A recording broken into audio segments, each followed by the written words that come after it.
महाभारत काल में भगवान श्री कृष्ण की द्वारका नगरी एक अद्भुत और भव्य नगर थी, जिसे वास्तुकला, सुंदरता और तकनीकी दक्षता का उत्कृष्ट नमूना माना जाता है। द्वारका, जो गुजरात के तटीय क्षेत्र में स्थित थी, समुद्र के किनारे एक अत्यंत सुनियोजित और समृद्ध नगर थी।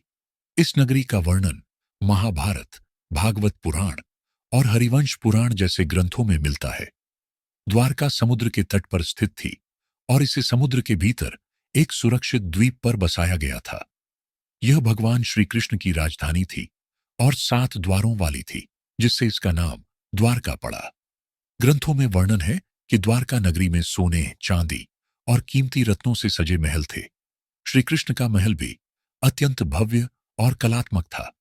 यह नगरी दिव्य प्रकाश और सजावट से सजी रहती थी। द्वारका नगरी की सड़कों और भवनों की रचना बहुत व्यवस्थित थी। यहाँ जल निकासी व्यवस्था, चौड़ी सड़कें और बड़े बड़े उद्यान थे। जल के कुंड और झीलें नगर के सौंदर्य को बढ़ाते थे। समुद्र के चारों ओर बसी यह नगरी दुश्मनों के लिए पहुंच से बाहर थी। इसे वास्तुकार विश्वकर्मा ने बनाया था और इसमें सुरक्षा के लिए मजबूत दीवारें और गढ़ बनाए गए थे। द्वारका के निर्माण में उन्नत तकनीकी और वास्तुकला का उपयोग किया गया था। इसकी रचना इस तरह की गई थी कि यह समुद्र की लहरों और तूफानों से सुरक्षित रहे। द्वारका केवल एक राजधानी ही नहीं, बल्कि धार्मिक और सांस्कृतिक गतिविधियों का केंद्र भी था। यहाँ पर मंदिर और सांस्कृतिक कार्यक्रम नियमित रूप से आयोजित होते थे। महाभारत के अंत में यदुवंश के विनाश के बाद श्री कृष्ण ने अपना शरीर त्याग दिया और इसके बाद द्वारका नगरी समुद्र में डूब गई।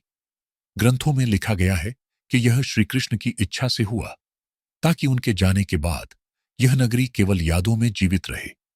आधुनिक समय में समुद्र में गोता लगाकर की गई पुरातात्विक खोजों में द्वारका नगरी के अवशेष मिले हैं।